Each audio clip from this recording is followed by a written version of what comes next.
Hey Scrappers, Tom from the iScrap app, and in this episode of our Scrapulator podcast, we're going to answer a question that was asked by us online after one of our first podcasts that came out.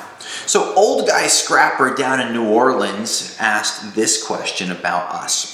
Curious to know how much of your business is from daily independent scrappers versus the professional scrappers or from larger companies.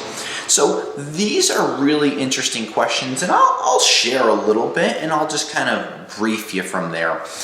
Every scrap yard across the country has a different flow. I know a lot of scrap yards that are heavy peddler traffic. I know a lot of scrap yards that are zero peddler traffic. I know a lot of scrap yards that take peddlers, but their prices are super low. So my scrap yard in New Jersey, Rockaway Recycling, we have a little bit of everyone. We've had a real heavy door trade for many years. My dad back in '77, in the early '80s, started a door trade. So that's always been, it was traditionally a bread and butter for us. As the internet has expanded and as our company has expanded, we've been able to branch out and have dumpsters and roll-off trucks and dump trailers and 53-foot trailers at commercial properties. So every part of the business to us is equally as important as, whether it's a peddler or a large customer, because, we always look at it on a transaction by transaction basis. One of the phrases that I use when I talk to people is, we're always looking to earn your business. And as cliche as it sounds, the amount of Google reviews that we've been able to garnish through Rockaway Recycling and iScrap and everyone else just shows that we truly care.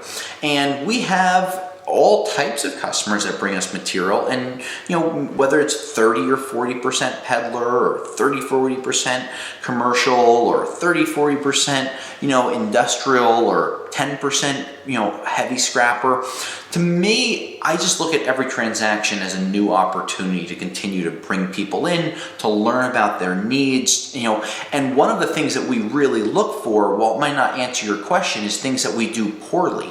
And what we've learned that by talking to our customers through reviews, surveys, one-on-one meetings, they've been able to give us little feedback, and especially working, at iScrap, it's been able to give us a national approach on what people like and what they don't like about their scrap yards. So while this might not give you the specific, percentage-wise, 30% door trade, 30% commercial trade, 10%, professional scrapper trade, and then, miscellaneous 30% from there, this does give you a different perspective from what we do here. I have a friend in the Midwest. He has a door trade business that he doesn't really care about.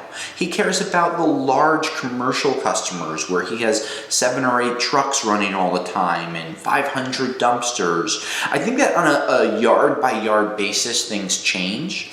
And as times change, things change as well. And one thing that we always suggest on an iScrap point of view is to make sure you ask your yards, what their prices are. Ask your yards what they're focusing on. Hey, what's the worst thing the scale manager does? Tells you to pound sand? Tells you he doesn't know? But by learning those things, it gives you a different perspective. I know a few companies that have multiple locations, and what they focus on is both peddler and commercial.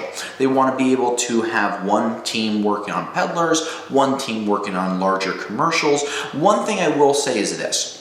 Commercial scrap is generally consistent, and that's one thing that scrap yards like. Over the years, I've said through our pricing reports, we don't like big price swings. We like consistency. But at Rockaway Recycling, we have consistent customers that bring us scrap at the door, so we want to treat them just like we would treat a commercial customer.